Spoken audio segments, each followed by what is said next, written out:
Hi everybody, I'm Joey. Well, today I'll be making this box, and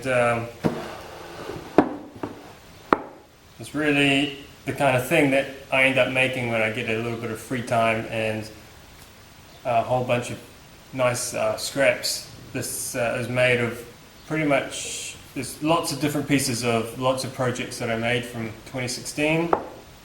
So I've got bits of tiger maple from my federal desk, and this veneer in here is also from my federal desk, and these Louis cubes are made from Rosewood, sapelli and beech. And they're all from 3 different projects I had scraps left over from.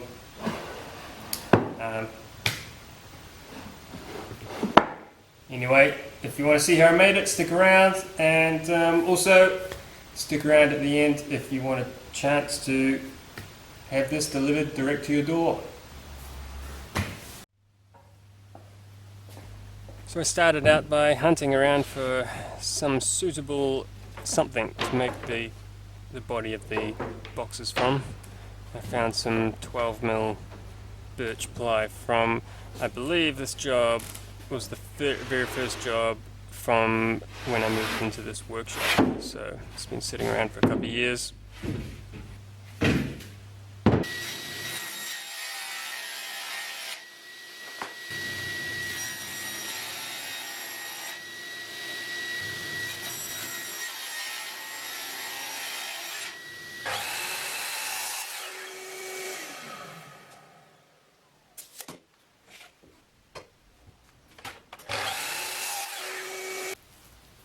You might remember this piece of veneer from my Federal Desk series. This is the very last piece I have, so I thought I'd use that and a few bits of offcut that I have.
had a couple of blocks of rosewood left over from when I made the big rosewood and cedar barn doors. I thought that would be a nice plinth.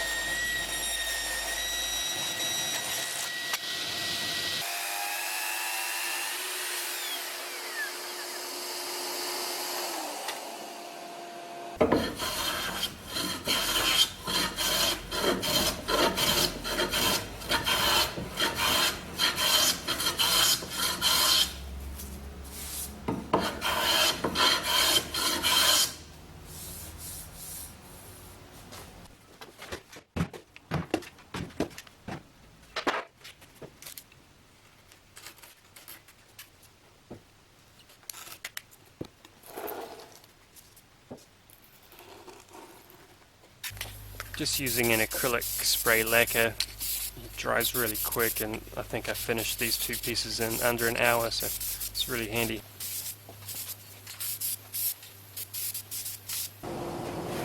So this is an old cover sheet. I've used it for various things, laying out templates and stuff, and it's only 3mm thick MDF, and I'm going to use this to lay my Louis cubes on. But first I need to kind of work out how many pieces of little block pieces of timber I need, and so I'm doing some very rough calculations of dimensions of the timber and how many kind of patterns I'm going to fit onto the panels I'm going to be using. Anyway, it turns out I worked out and made way too much pieces of timber, but anyway, I can use them on another job. So I had a piece of beech left over, a piece of rosewood, and a piece of sapelli, all from fairly recent jobs. So I'm going to rip these pieces down into tiny little pieces to make my Louis cubes.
So I really had no idea really what the best way to do this was, so I just started gluing and placing pieces from the middle, center, front of my panel, and I just worked from there, and it seemed to work fairly well.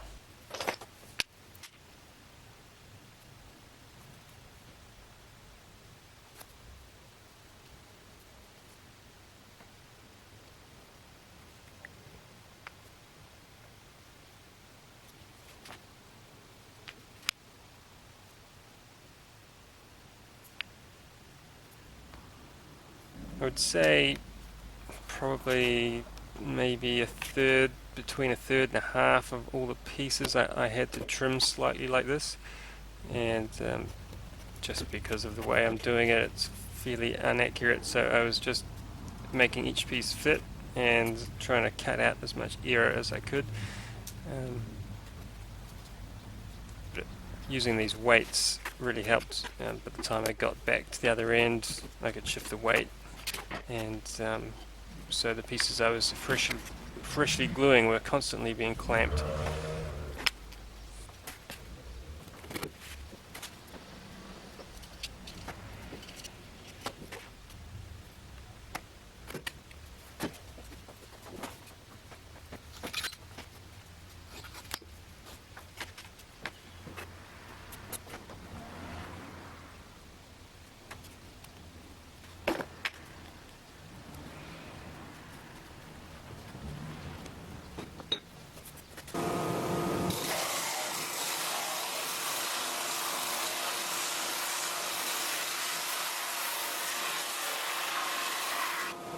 And the whole panel ended up having a bit of a bow in it, just because of the tension on it, I'm guessing.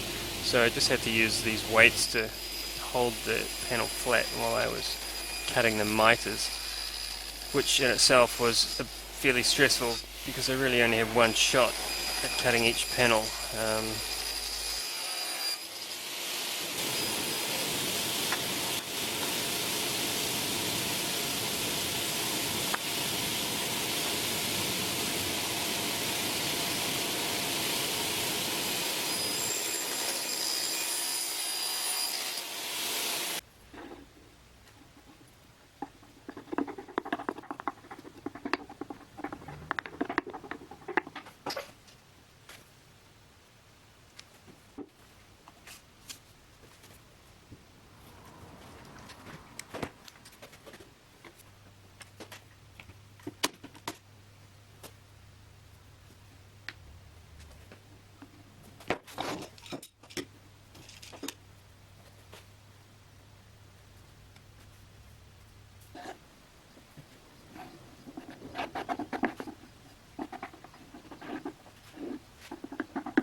So due to not making a big enough panel of marquetry in the first place, the back or the end of the box, the pattern doesn't match up around the corner. The sides worked pretty well, and the pattern matches up around the corner, but I just didn't have enough to make that work.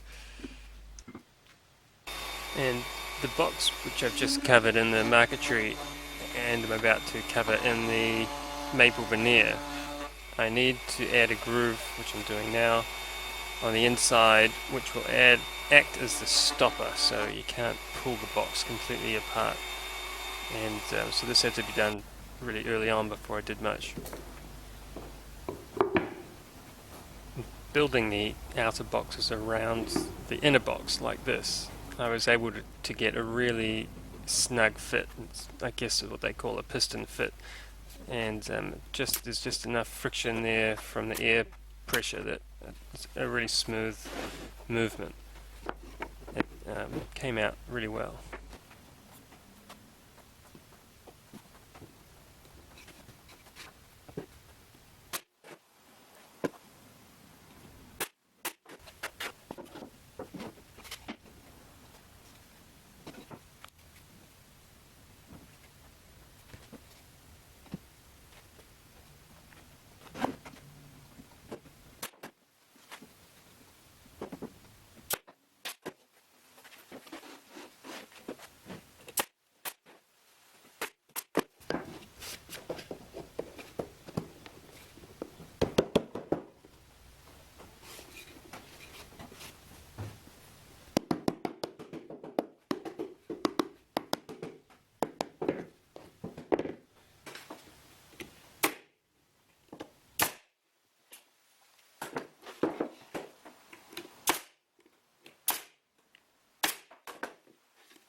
So this box is going to be covered in the tiger maple from my federal desk. The few pieces I have left over, so I've just got to fill all the holes and dents and voids and bits and pieces so I get as flat a surface as possible.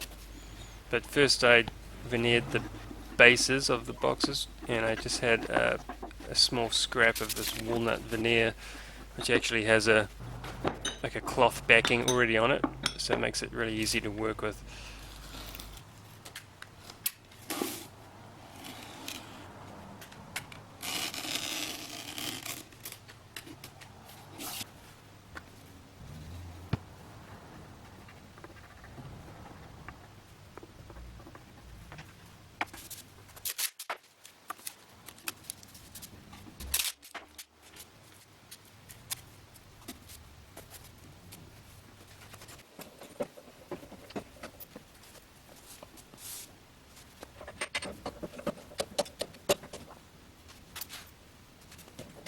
and I had to join two pieces of veneer for the top of the box. So just cut both pieces together with a straight edge and then fold it out, stick them together with some, well, I'm just using clear packing tape, which actually works really well. You don't get any grain pulling out when you remove the tape, or very little, and works really well.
I had to cut a slot in the base of the boxes just to go around that piece of ash that I added on the plinth, and then a final sand.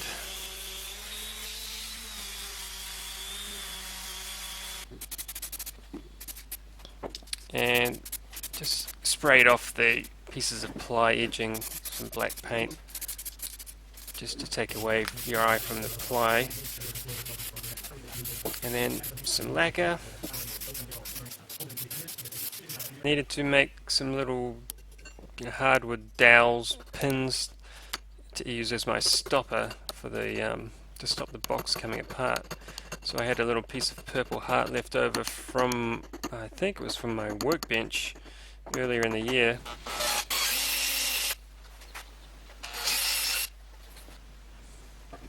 And once these little pieces are in, and that's pretty much it. You can't really get the box apart. Just a little drop of glue, and that was them in. And those pins kind of slide into the grooves on the inside of the box that I made right at the start.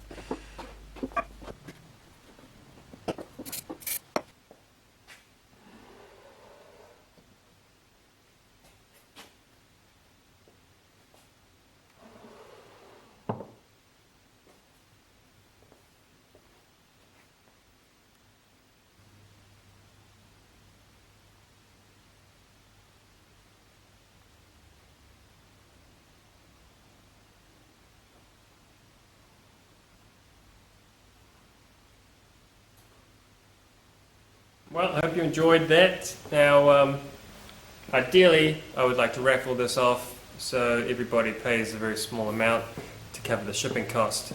But at the moment, I'm not set up, my website's not set up for that. So, if you want to have this, and you have to be willing to pay the shipping for wherever that may be in the world, and then I can draw your name out of a hat, and whoever wins, I'll contact you and sort out the shipping payment, and off it will be sent. So shipping costs, roughly, just so you have an idea, if you were in the USA, there would be about 160 US dollars. Australians cost about 90 Australian dollars, or if you're in the UK, you're looking at about 129 pounds. That's the shipping cost. So if you're willing to pay that, then all you have to do is head along to my website. It should be here somewhere. Go to the contact us form, fill it out, and send it away to me, and I'll draw one of the names out of a hat and get in contact with the winner. I will do the draw on the 11th of January, so you've got just over a week from now, and I'll make a quick little video about who the winner will be. Anyway, good luck, and I'll see you on the next one.